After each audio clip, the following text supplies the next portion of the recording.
It's fun. What's up, Buckeye Nation? You're tuned in to the Buckeye Cast, coming at you loud and proud, bringing strong opinions and salty humor to Ohio State football. These fellas were born and bred in the Buckeye State, and their brand of banter is guaranteed to entertain and excite you. But if you're not a Buckeye, don't bother. Visit us at thebuckeyecast.com and follow us on Twitter, Instagram, Facebook, and YouTube at The Buckeye Cast to stay up to date on all things Ohio State football. And be sure to subscribe on iTunes, SoundCloud, or Stitcher. Now here's your host, Joe Warwick. All right, what is up? What's up, Buckeye Nation? Thank you for joining us. Got Shawn in the house with me here. What's up? How you doing, Joe? Yeah, we took a little week off, a little hiatus. Wanted to get geared up for this early recruiting or early signing period with the 2018 recruits and talk about that. And it was an early Christmas for us somewhat. And we want to talk about the Cotton Bowl a little bit and talk about beating USC. It's going to be a really interesting game. Also, you know how we do it. We bring the microscopes, we bring the predictions, and then a little icing on the cake is some early signing day stuff. So stay tuned for that. And don't forget to check out our archives and our interviews. We've got some solid stuff there. And the TBC extra points, don't forget about that. We'll have an extra point ready for you after the Cotton Bowl. You can get our instant reaction. Hopefully we smash those Trojans. So let's jump right into that game right now. Cotton Bowl, Friday, December 29th at 8:30 p.m. It is in Jerry World in Dallas. And it's on ESPN. This is like the old Rose Bowl, right? Yeah. Winner of the Big Ten against the winner of the Pac. Yeah, they actually did our fans a favor and moved it much closer to the Midwest. Yeah, we don't have to play in USC's backyard. Yeah, unfortunate for them.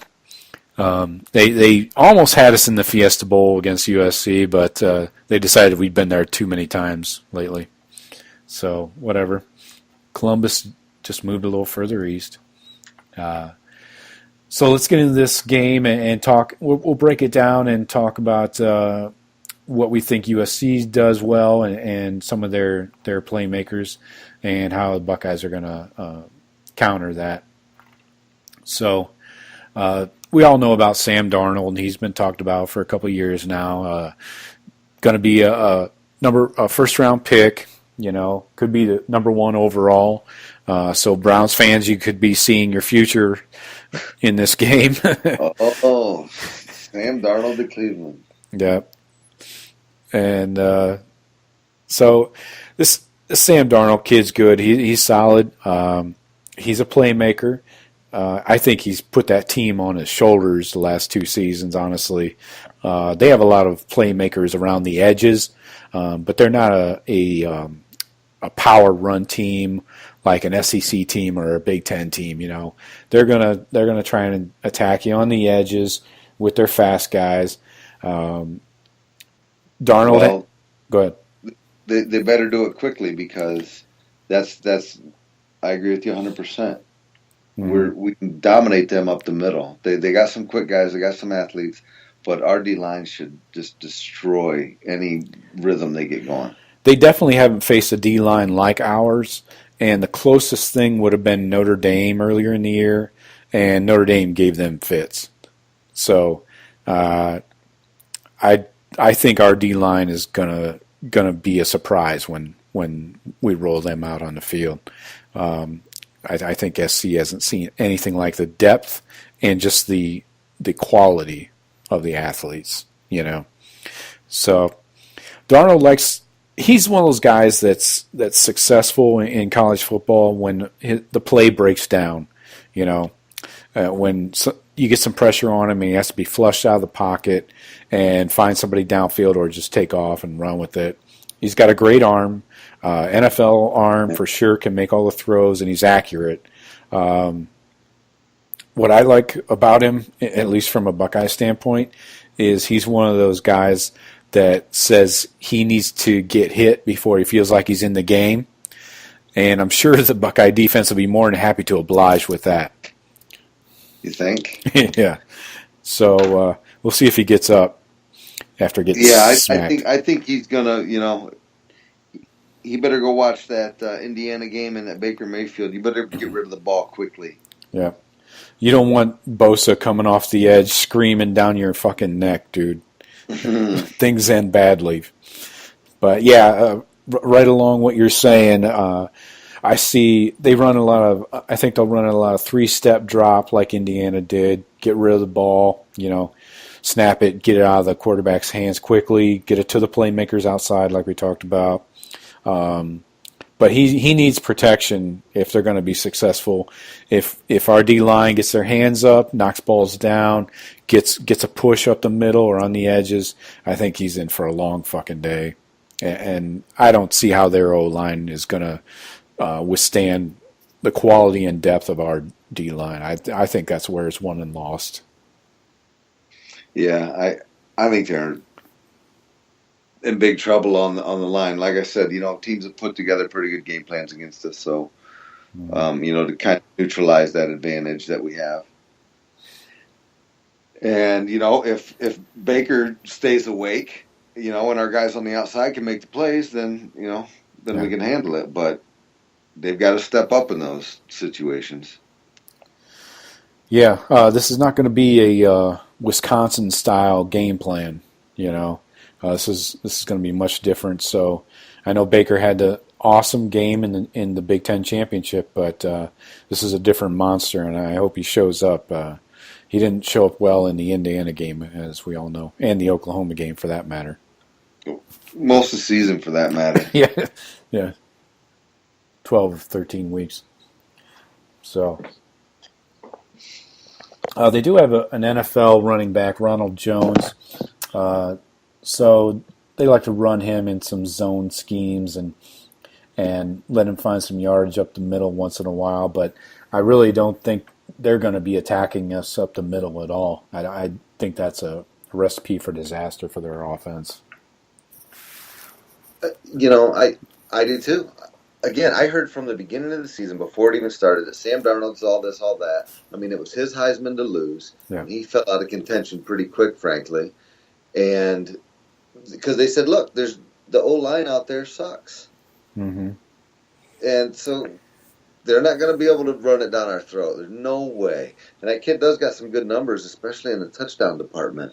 18 freaking rushing touchdowns. Yeah.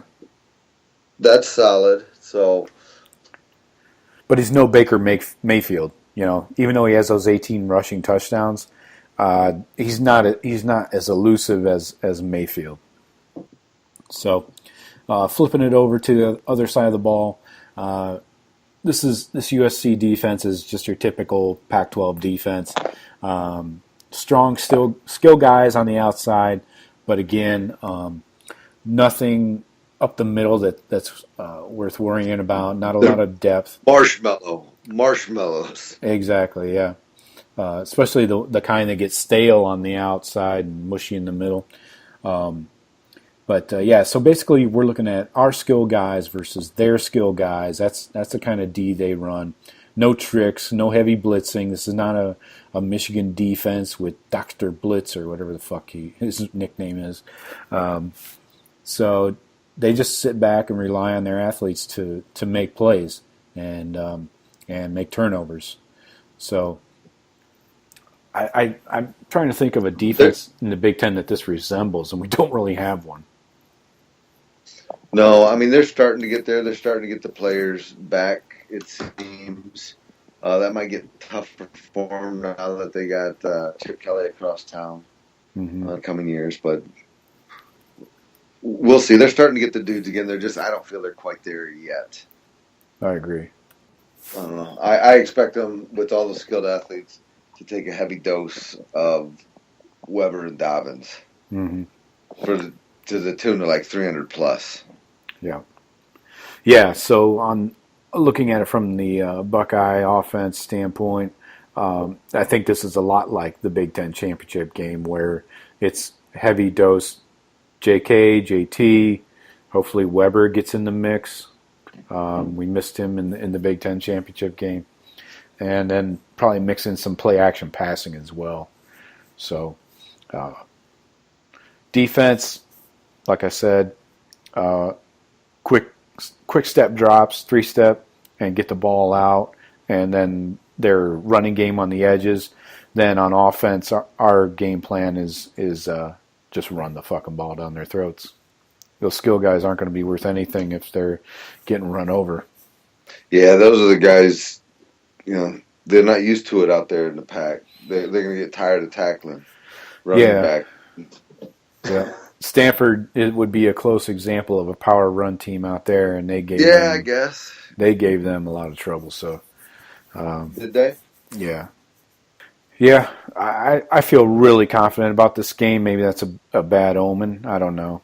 But I do have a note that I don't know if anybody's really talked about it yet. I haven't seen anybody else talk about it, so this is an exclusive coming to you from, as I always tell you, the fastest growing Buckeye podcast out there. So you guys may have heard about this earlier before the football season that the NCAA has passed a new rule allowing a 10th assistant coach to every football staff. And the Buckeyes have added, coincidentally, a Pac-12 defensive coordinator. His name is Alex Grinch. He's a DC at Washington State currently, and he should be jumping on the staff here any moment. He's an Ohio kid, went to Mount Union. He's relatively young. Yeah, exactly. He's relatively young. I don't know his age off the top of my fucking head, but so I would like to point out that it's key that he is coming in, and I don't think it's just for this game alone, but he held Darnold to 164 yards passing, and they beat USC in Pullman this year. What? Yes. So that's why I'm saying I haven't seen anybody else talk about this. I think this is a key addition, coincidentally, right before the bowl game. Really? Yes. That's crazy. Yeah. I never heard of it. I can't believe that's some smooth stuff right there, Herb. Yeah. Slippery. Look at these. Did he have him hired before he knew we were going to play USC? That I can't tell you. No, I can't wait for this game. I'm with you. I think I was worried. I'm like, man, we got a lot of seniors, a lot of guys that are going to go pro. Are they going to bring it in this game or not? And for the most part, I don't think there's any really early round locks. I think any of them going could help position themselves in this upcoming draft with a really good showing in this game. So I don't see our seniors mailing. I certainly don't see the underclassmen that are draft eligible mailing it in. I think they can, change their status with a monster game like this. Mm-hmm.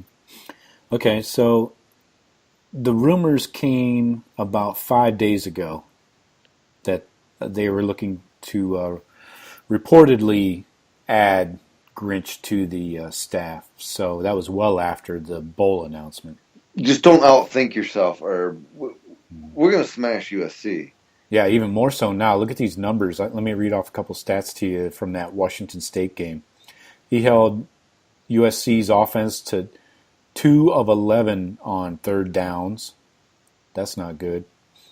Total yards, 327. 5.7 yards per pass. Rushing, they did give up $163, but they did get forced 2 turnovers. So very interesting stats there from that Wazoo game. Yeah, I think this kid's good. I've heard speculation about him in the past, and he was also rumored to be up for the Texas A&M defensive coordinator job.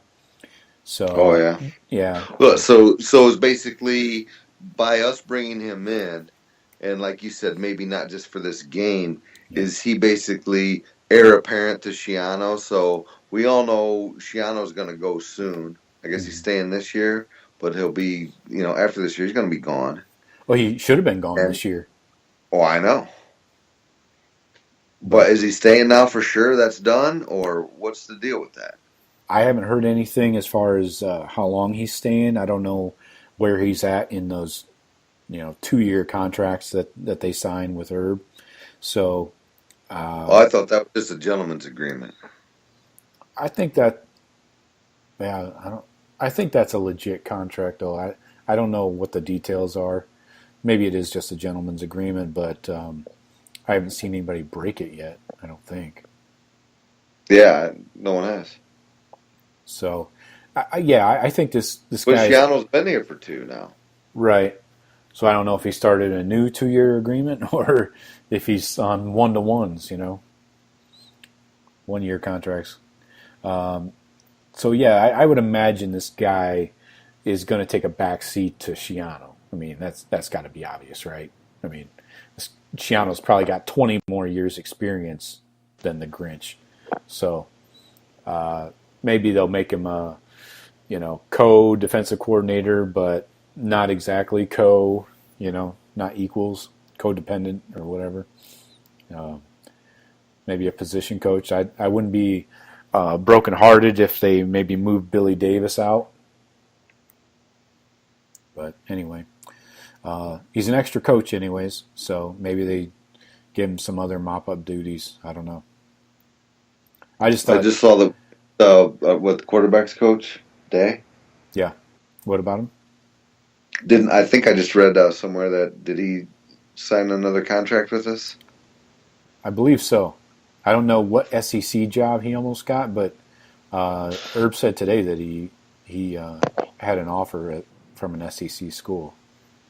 I think someone speculated Mississippi State, maybe, or that would make sense since Mullen went over to Florida. But it seems like half that fucking conference just went upside down and emptied out garbage. Half the overwritten. Bunch of fucking gym teachers out there. So, anyway, I just thought that note was important to point out. We'll see what this guy brings. Well, there you have it, folks. Yep. Buckeye Cast exclusive. You're welcome. So, let's jump into our microscopes here. A lot to talk about. A lot of key guys in this game, I think. Shawn, what do you have for your offensive microscope? On offense, I got Paris Campbell. I think this be an important game for Paris to decide. I don't think he's decided whether he's staying or going yet, and I think he's probably on the fence. So just kind of looking at him, I wonder if he'll totally ball out and declare, or what he'll do. So that's my guy on offense, Paris. Okay, that makes sense because he does seem like he could go either way, and maybe a breakout game of some sort for him could make that decision easier. I do feel that it's a little bit of a what's his name? Gosh, I'm drawing a blank. Marshall.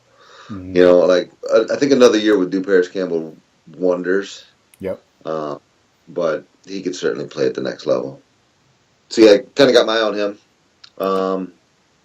Defensively, I got my eye on another guy that won't be with us next year, Tyquan Lewis. Okay. I think Tyquan came in being our most hyped lineman. I think of our 4 DNs, our 4 starting DNs essentially, I think he's underachieved the most. And that's not saying he didn't have a good year. It's just those other guys, I think, completely balled out, changed games, or took over games. And I want to see Tyquan show out. So I'm looking at him. Okay, I like that. For me, I'm on offense. I'm leaning towards Mikey Weber. He's another guy that I know nobody's talked about it really, but he could go pro theoretically. Was he 3rd-year sophomore? So I think so. Yeah. Yeah. so he could go pro. There hasn't been any speculation about him going, but I could see if I don't know how you take carries away from J.K. in this game, but if Weber hits a couple home runs, who knows? He's had quite a few on the year. Yeah, man. Yeah, after the first half of the season kind of being hobbled from the hammy, I'm interested to see what he's got under the hood and how many carries they give to him, honestly. Because nobody else holds the keys to what he can do. Hey, I got my druthers. Weber sees 15 carries. I like that. 15, 10. Yeah, I'm fine with that kind of distribution.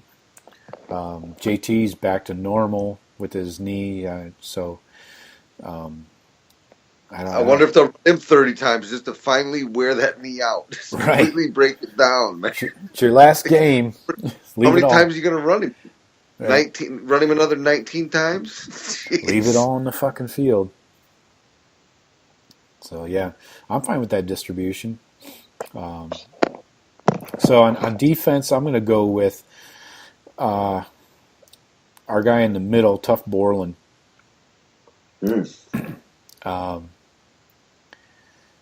For no real reason other than I want to see what he does against top-flight talent. Not to say that Wisconsin's horrible and Michigan was horrible, but USC is a different monster, and especially going against a solid O-line and an NFL type of running back with this Ronald Jones guy. I want to see what Tufts got for, what is he, second-year freshman, yeah, redshirt. Is he going to get the start there? I think so. I don't think Booker gets the start. Have they come out with a depth chart yet? No, I haven't found one. They probably will next week. It'll say or for Borland anyway. Yeah, like the Wisconsin game actually had Worley in the middle and or Borland, and we didn't even see Booker on the field, did we? I don't remember seeing Booker. Yeah, I don't know. So Borland played the entire game at middle, Worley at the outside, and Baker on the backside. So, yeah, I want to see what Borland can do. I always like to see how guys respond to a challenge like going against a USC. So I think that's going to be key, see how the man in the middle does. Let's see. Predictions. Let's get into those. Spread is now up to 7.5. Buckeyes the favorite. Over-under is 64.5. 64.5. So they're looking at a shootout here, it looks like. I think the Buckeye defense is going to have something else to say about that. What do you think, Henry? Yeah, I mean, I'm in agreement with you. I think 6. They know this could get ugly, and Ohio State might even blow these guys out. That's the only way I see it. I got Buckeyes 49, SC 20. Wow. I'm going to go a similar route, but I think we put more on them. I think this could get ugly. I'm going to go 52-24. I think they're going to put up some points with their playmakers, but definitely we're going to put up some points on them, and I like our defense against them. Denzel Ward and the rest of the secondary, I think, are going to lock them down. And the D-line's just going to get to Darnold too often. So I agree, and that, again, I think everybody needs to show well. I think we'll take care of our business. Have any Big Ten teams played in a bowl game yet? These garbage bowls? Not yet. They're set up to do real nice, I feel. Mm-hmm. And I think that'll be another thing that the committee will have to look back on. I mean, I could seriously, if you look at the Big Ten bowl schedule, I could see us winning all of them. I know we'll drop one or two, but even so, you know how they always put that bullshit stat up at the end of the year? Right. Because, oh, great, you did bad in the exhibition game against a team that was better than you. Yeah, probably in that team's backyard. but this year, you look at all the matchups, and the Big Ten looks solid. Mm-hmm. And they're going to say, "Oh my gosh, we all knew all year that the Big Ten was the best conference. At least the Big Ten East Mm-hmm. was the best division." And we left their anybody from that conference out of our playoff. They went, because if we do well in these bowl games, we'll beat a couple teams from basically every conference. Yeah, that's true. Yeah, there's a couple tough ones in there. Badgers have a tough one down in Miami against Miami. That could be a problem. Miami plays well at home, not so well on the road. Is it in Miami? Yeah, it's the Orange Bowl. Oh, jeez. Yeah, perfect fucking storm. Miami in Miami. Yeah. You don't come into the OB. So let's jump into some recruiting. I've been licking my chops about this shit all day, man. I woke up with a boner this morning, and it had recruiting all over it. So, as we all know, unless you don't pay attention to recruiting, you should probably stop listening. Today was early signing day, first time ever for college football. So, curious some of the curveballs that's going to set up going forward for recruiting as we lead into February and the official signing day. Nobody knows what's going to happen other than creating two different signing days. So we'll find out. But as of right now, Buckeyes are still number one class in the country. Henry, what do you think? You think this class could turn out to be better than the 2017 class? I think it's loaded with talent. Be fun watching most of these kids come up from top to bottom. I think all these kids got tons of talent. Even when you get down to our lowest kid in there is Marcus Hooker. Yeah. If he's 2/3 as good as his brother, he's gonna be all right. So I'm loving this class. I think there's tons of potential. The last two, Ohio State should be good. The problem is the 3 and done. Yeah. And bringing in Antoine Jackson. Mm-hmm. That's a huge get. That's huge. Yeah. Should have been in the class 2 years ago. The thing is, what we've done with our defensive ends is just sick. Mm-hmm. And we're starting to do that at the tackle position. I remember having a conversation with you, even last year. It's like, why can't we get top-end D tackles? Mm-hmm. And we're starting to load up with some really good D tackles. Love the tackles. Yeah. Yeah, so let's run through these position groups here. Let's start with the most important position, quarterback.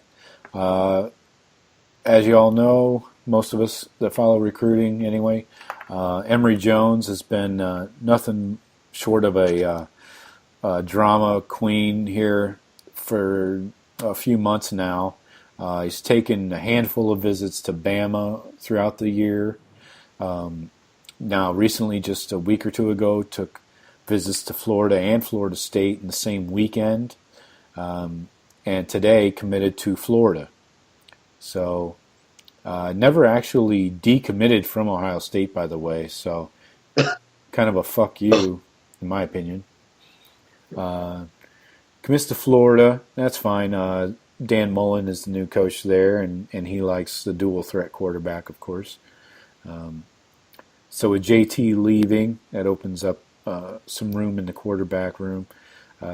We got the 3-star Matt Baldwin out of Texas. I like to call him the white Joe Burrow.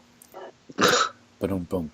And so I think he's going to be getting a ratings bump. The reason he's a 3-star is because he missed all of his junior year with an injury.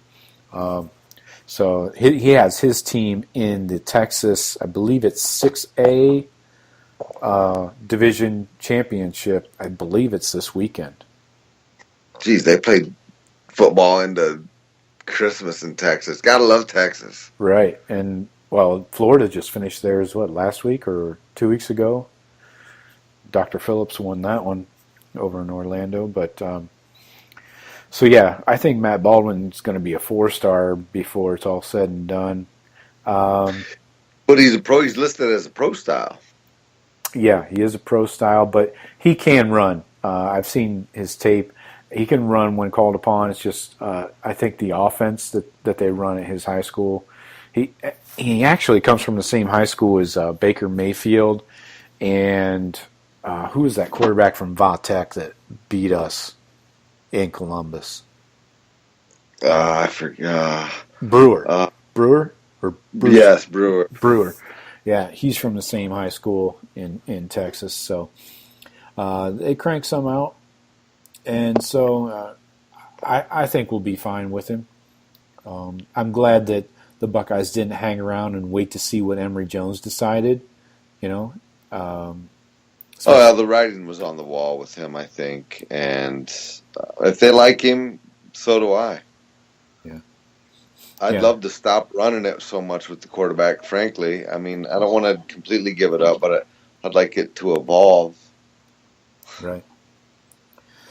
Yeah, so I'm curious to see once we get him on campus what he looks like and get some snaps and stuff. So I don't believe he's enrolling early, though.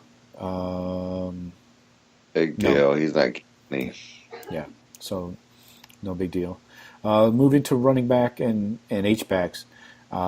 These guys probably won't see the field with Dobbins and probably Weber in the backfield already going into next year. But 5-star running back Jalen Gill, he'll probably get moved to an H.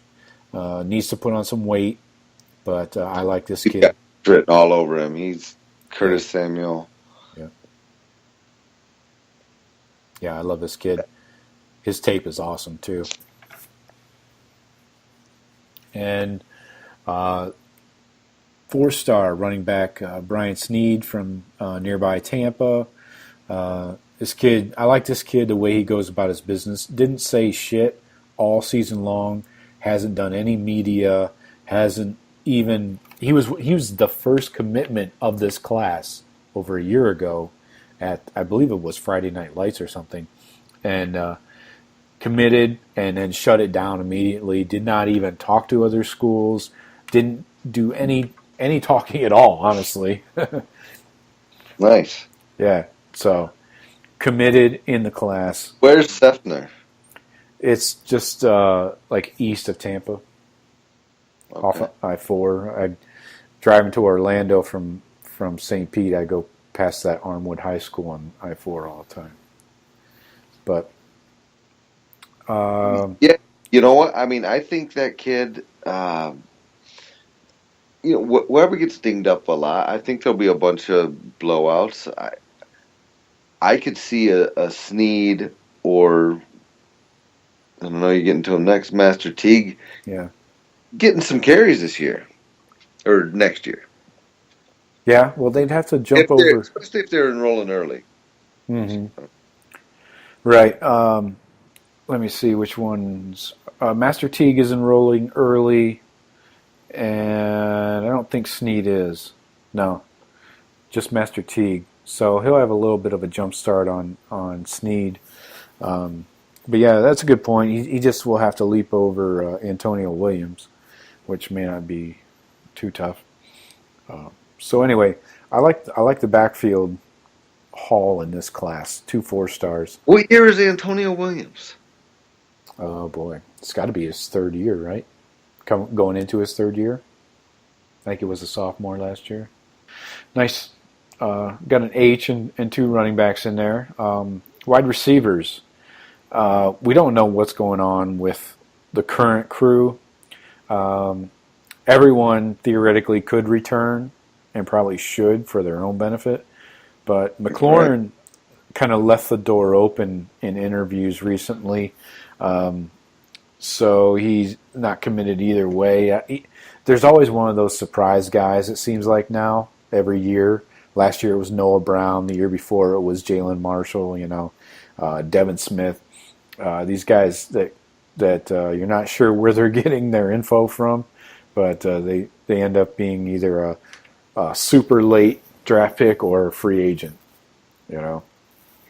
So I could see one or two of these guys like Dixon or McLaurin being somebody like that. But you also get guys that you think are probably going to go that don't. Right. Billy Price. Yeah, that's true.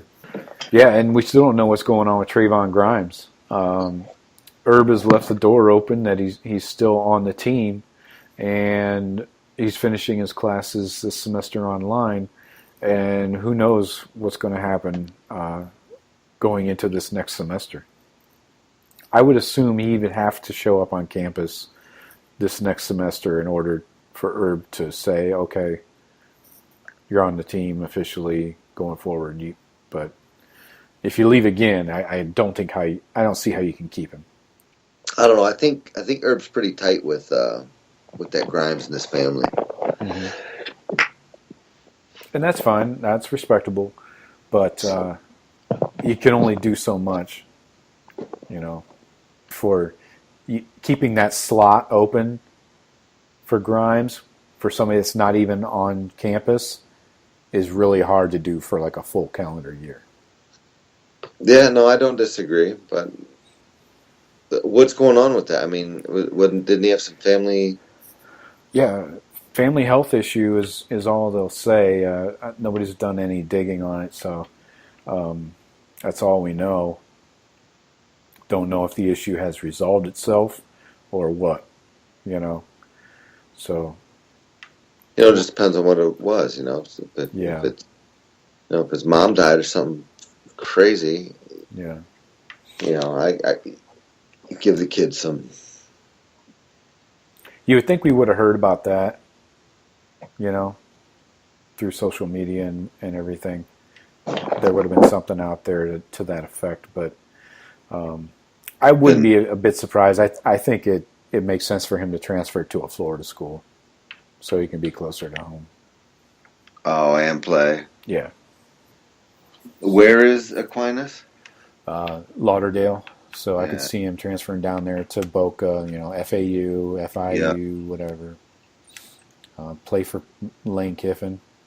That's always a treat, right? Are they in Lauderdale? FAU's in Boca. Oh, really? FIU, I believe, is Lauderdale or almost Miami. Yeah. Oh, is there something in Fort Myers at South Florida? USF? USF's in Tampa.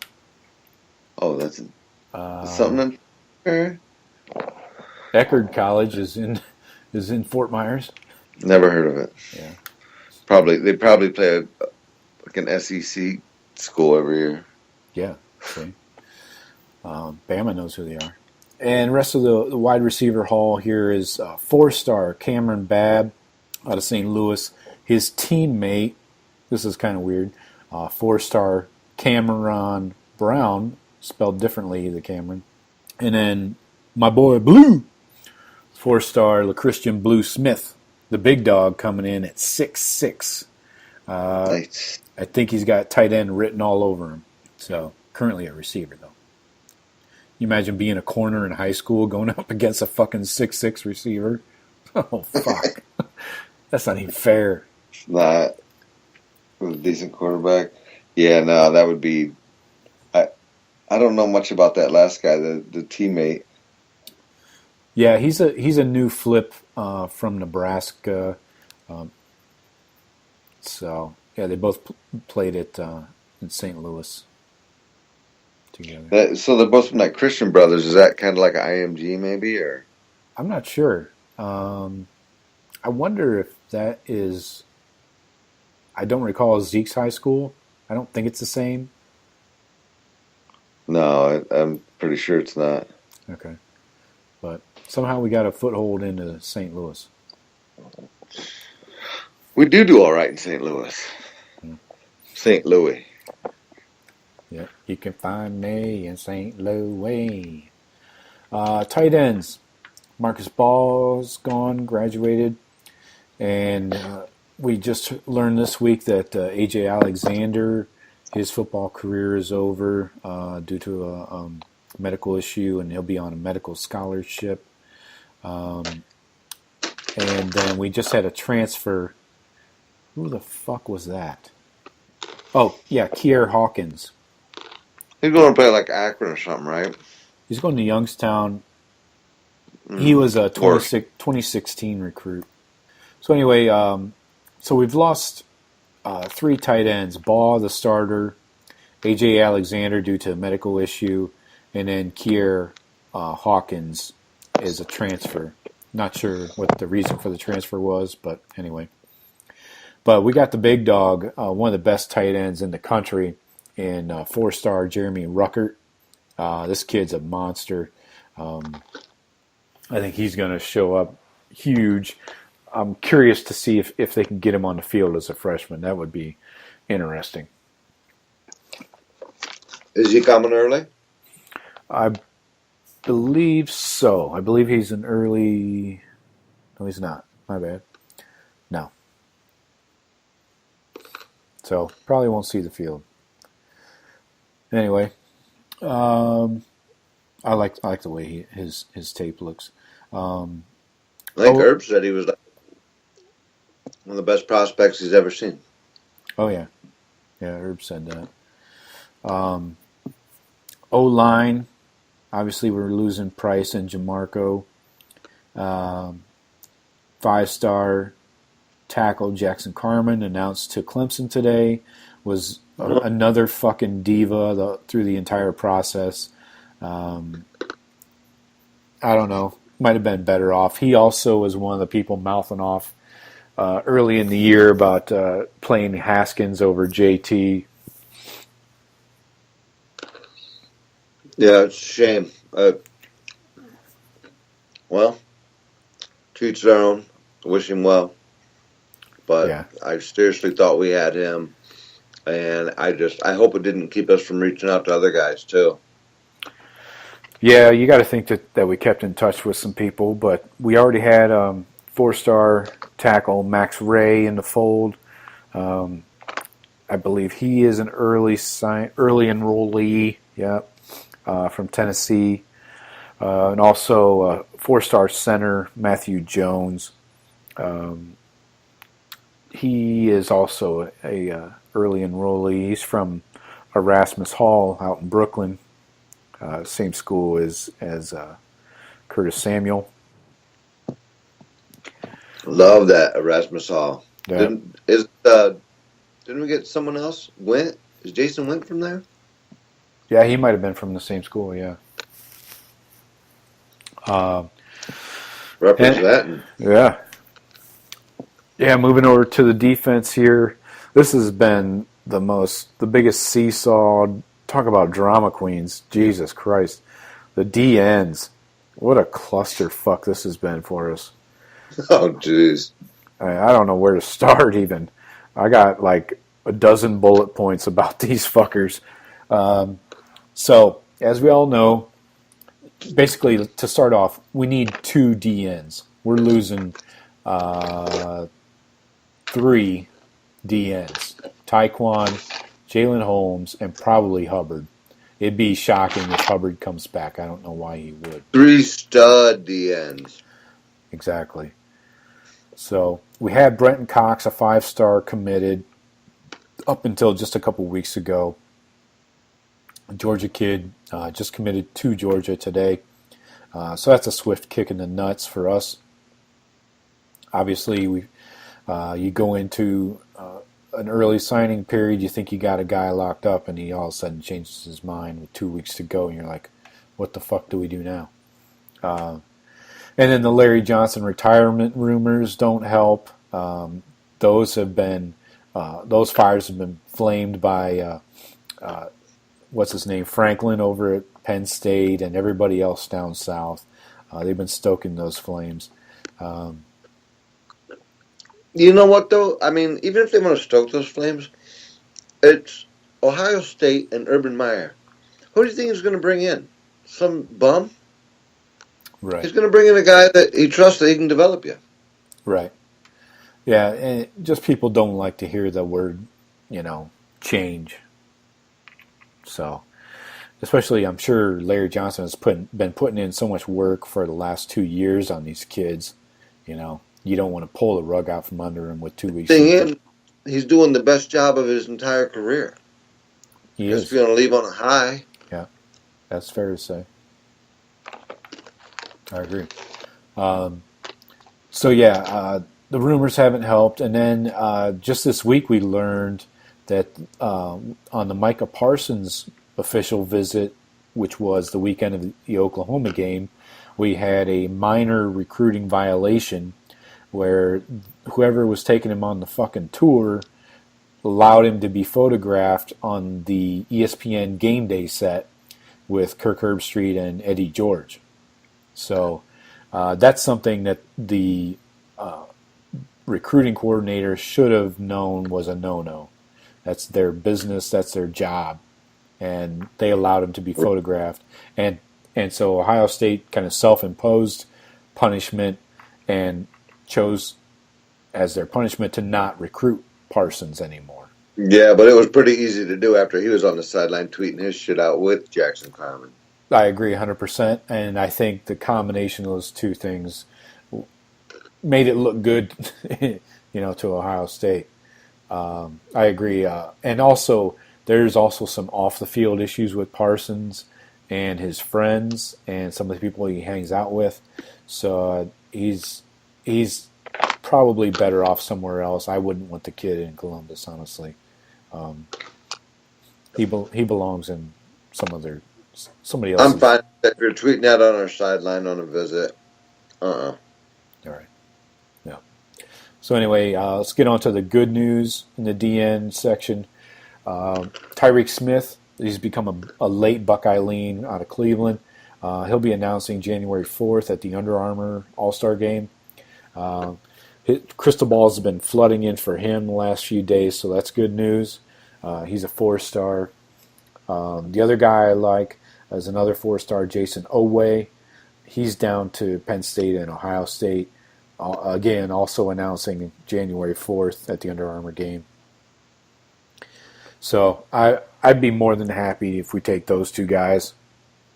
Doesn't Penn State already have like 2 or 3? You know they're getting Parsons. Yeah. And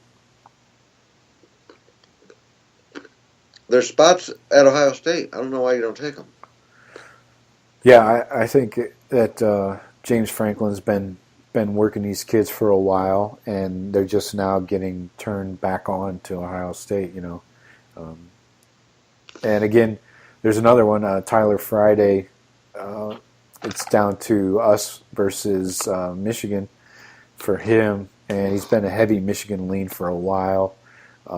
His name just kind of came about in the last few weeks when we learned about the Brent Cox decommitment, and people just started scrambling for DNs, That would be juicy to take one from Michigan like that. Yeah, I love that. Even if he's a 3-star, I just like stealing somebody from them. So he's not committing during the early? I don't believe so, no. I haven't found an exact commitment date for him. Probably will be signing day in February. This came out of left field yesterday morning. This threw me for a loop. This 3-star Alex Williams from Pickerington North in Columbus. Apparently, this kid was committed to West Virginia, and then I'm assuming the Brenton Cox decommitment was a result of that as well. This kid just picked up an offer recently from Ohio State and was like, yeah, I'll take it. 6'7", and they're just calling him an athlete right now. He could be a tackle, an offensive tackle, or a D end. They've also mentioned tight end. So right now I think they got him penciled in as a D end, hopefully. At 6'7", fucking just put your hands up, dude. Yeah, that's a big dude. We haven't had what's our tallest one right now is probably Holmes, right? Yeah, 6'5", 6'6" at the most. So, yeah, hopefully they can put some weight on him. He's only like, I didn't catch his weight, like 230 at the most. That 250 is what it says on here. Oh yeah, that's pretty good. I'm not sure why he's a Yeah. 3-star. That's the issue with these Ohio kids. A lot of times they're late bloomers, and they don't get a good rating, until later in their high school senior year. Obviously, he'll be a later enrollee as well. He won't be an early one. We may see Rashad Berry back at DN. I loved him at tight end because he was a mean motherfucker, and just watch people bounce off of him like Tecmo Bowl. I think you throw Dante Booker at DN. He's not going to play at linebacker. That's not happening. There's too much depth and quality depth, and we've seen him suck in coverage. I say you throw 15 pounds on him. He's a fourth-year junior, so you got this year, next year. Get him in there, Maybe. Yeah, but I think he'd always be at that like tweener size. Well, either that or he doesn't see the field. Doesn't bother me, but he's got talent. D tackles. This is a huge pull. This is probably one of the highlights of the class, I think. Huge pull. Yeah. You got the big 5-star headlining this group. Teron Vincent. Funny, his dad was Troy Vincent, the corner, the skinny fucking corner in the NFL. Oh, Yeah. Mom must be a thick one. I'm just guessing. I can't say for sure. Sorry, Mrs. Vincent. I love it. Think that Troy Vincent was a big Sir Mix-a-Lot fan. So we got 4-star Antoine Jackson, a transfer via Auburn through Blinn College out of Texas. Should have been in our class 2 years ago, but Auburn was unfortunately handing out backpacks full of money, and I wouldn't turn that down either. So Antoine took his backpack full of money and headed on over to Blinn, where he could actually transfer to Ohio State. If you guys remember a year ago, when Antoine was looking for a transfer out of Auburn, he wanted to go to Ohio State, and they cock-blocked his ass and said he couldn't go. Oh, that's right. Yes. So he had to go to Blinn for a year and fuck around there and probably own everybody he went against so he could get to Ohio State a year later. Well played, Auburn. Well played. Right. Then the big 4-star out of Idaho, Tommy Togiai. I like this kid. He's very soft-spoken, Polynesian kid. The first player Ohio State's ever pulled out of Idaho, to be sure. He's got a good tape out there. So if anybody saw the video of Herb and Larry Johnson in Tommy's living room, it was a pretty good scene. Anybody who thought Larry Johnson was retiring, go watch that video. He about put his head through the fucking ceiling. And Herb was hugging people. He didn't even know him. It was a good scene. So, yeah, D-tackle depth is alive and well. We'll see if Draymond returns. He's a fourth-year junior. Could easily go pro. Not sure he needs to prove anything else or put anything else on tape. And this is no longer a weakness. If you remember when Herb came to Ohio State, we had zero depth. Oh, for sure. It just, like I said, it's now becoming what the defensive ends were. We're getting to be loaded at tackle. We're going to be rotating those guys in along with the DNs at a more regular clip now than I think we ever have. I know we do some of it now still with Landers and others, but you're gonna be 4 deep everywhere. Yeah. Maybe only 3 deep at end right now, but we'll see. Yeah, if anybody remembers in 2012 when Herb came to Ohio State, it was the first thing he addressed verbally in the press conference was the defensive line depth, and we've definitely established that across the board. Moving to linebacker, let's assume Baker goes to the NFL for this discussion. I think he goes. He's got all the tools. It's just I don't know why he comes back, honestly. And then Worley too. Worley's gone. So we brought in 3 4-stars. I'm really pumped about these guys. These are hitters. I like these kids. Taraja Mitchell, 4-star. Dallas Gant from Toledo, Finally, Toledo paying off that border territory. And Cabo and Pope, I like this kid too. These guys are all tough kids. I think they'll serve the Silver Bullets well. Yeah, I feel like we got a lot of talent at that position too, and just piling it on. Yeah, this is another deep position. We've got a lot of young guys there, and bringing in more. So plenty of And guys to choose from. every time you see one of them play, you're like, wow, he looks good. They all look good. Yeah, he got Browning sitting on special teams right now. That kid's a beast. Yeah. You Harrison's playing a lot. Yeah. And Borland. Yeah, not sure any of these linebackers in this class will see the field other than special teams, but that's fine. Throw some weight on them, get them in the program. Moving to corner, we all know Denzel is gone. And we brought in 4-star Tyreek Johnson from Jacksonville. Love this kid. He is long. They got him playing safety, but Buckeyes are penciling him in at corner. This kid's like 6'1", 195. He's a hitter. I'll be curious to see if they keep him at corner, though, because of his size. 195 is pretty hefty for a corner. Yeah. And he's going to put on weight. You know that.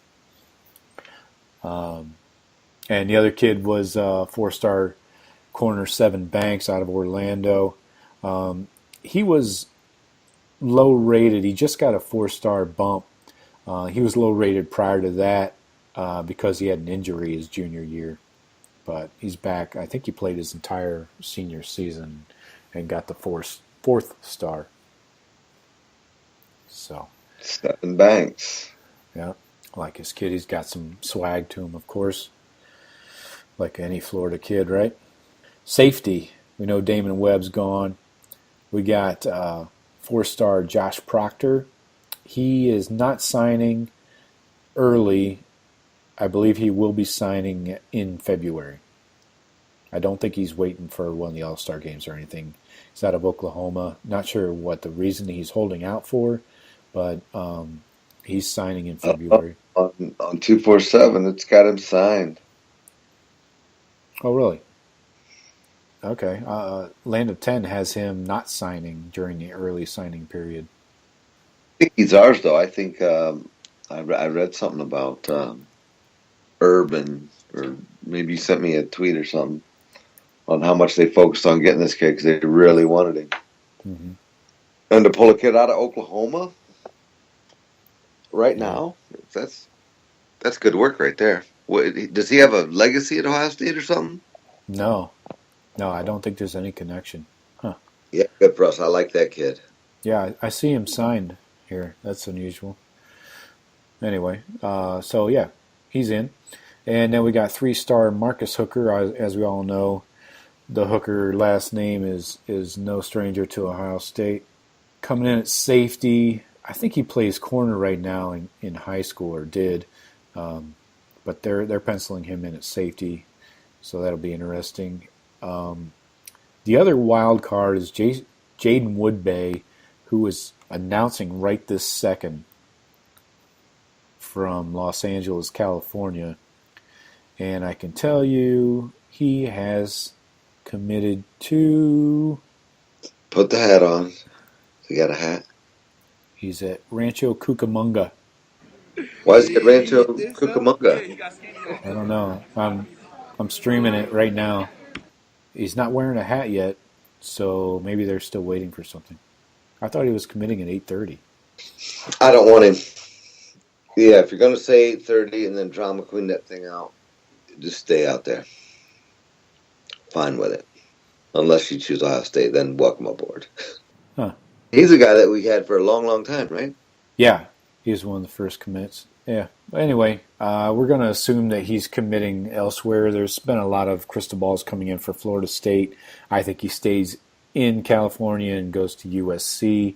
That's where all of the attention was going before he went to the Florida State visit a week or two ago. So let's consider him out of the class. So yeah, like we talked about enrolling early. Quickly, I'll run through those. Teron Vincent, Tyreek Johnson, Matthew Jones, Max Ray, Tommy Togiai, Dallas Gant, Master Teague, Antoine Jackson, and Sevin Banks. That's a lot more, isn't that? Like every year? Seems like last year we had 5. Yeah, it used to be like 2 or 3, then 5. Or now it's like 10 at least. Exactly. I think that's huge for us. That role really helps Ohio State, seeing how the kids go in 3 years. That's true. Yeah. You can get the young kids ready. Yeah, huge early enrollee class. I love that. Makes that spring game a little more interesting to see which freshmen can actually get on the field, like we saw with Dobbins and Tate Martell last year. That was cool. So, anything else recruiting-wise you want to cover? No. Well, who's big out there that we're still waiting on? Nobody really. No. Those DNs you covered that we kind of got to. Yeah, those are the only 2, and wait until January 4th. So we'll see what happens. It'd be great to get both of them, and I don't think that's out of the realm of possibility. I think we'd get Tyreek, and Oweh, I wouldn't be surprised. We got a chance at any good O-linemen? I'm taking O-linemen. No, I haven't seen anybody crystal balled to us yet. But yeah, we definitely need another tackle. I agree 100%. That goes on the Christmas wish list. Yeah, for sure.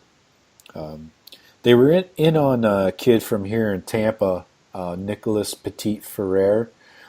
He goes to school with one of Shiano's kids, or one of Shiano's kids used to go to his school, so Shiano knew the coach really well, and but I think he's kind of cooled on the Buckeyes.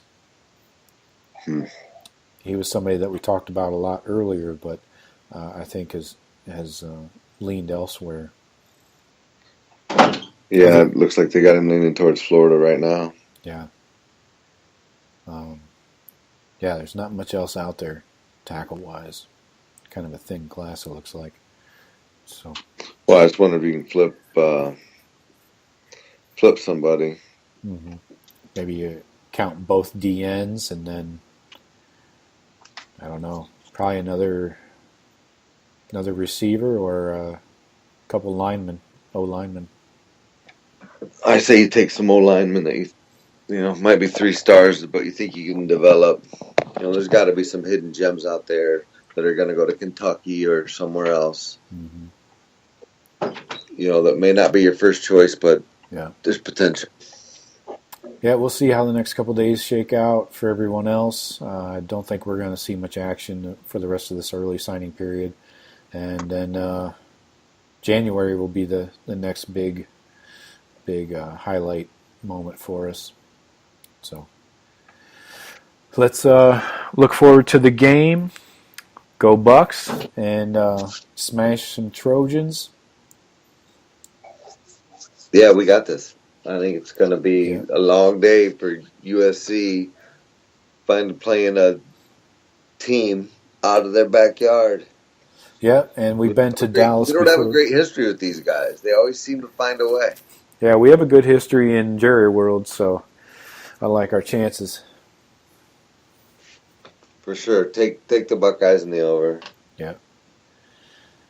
All right, Buckeye fans, we appreciate you joining us.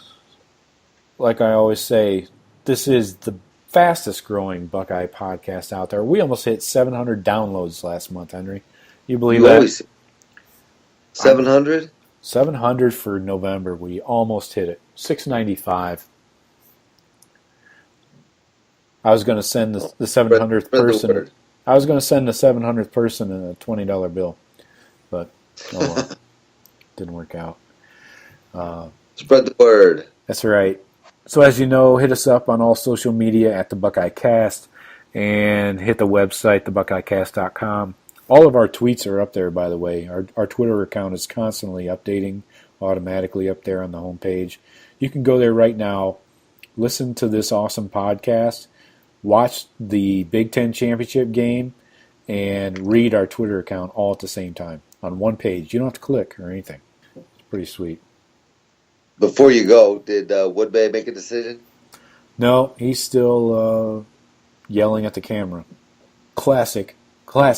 So we'll see how things hash out here in the next 30 minutes. Unfortunately, it's on the West Coast, so they're going to take their sweet time about it. I'm sure. Right. All right. Cool, man. All right.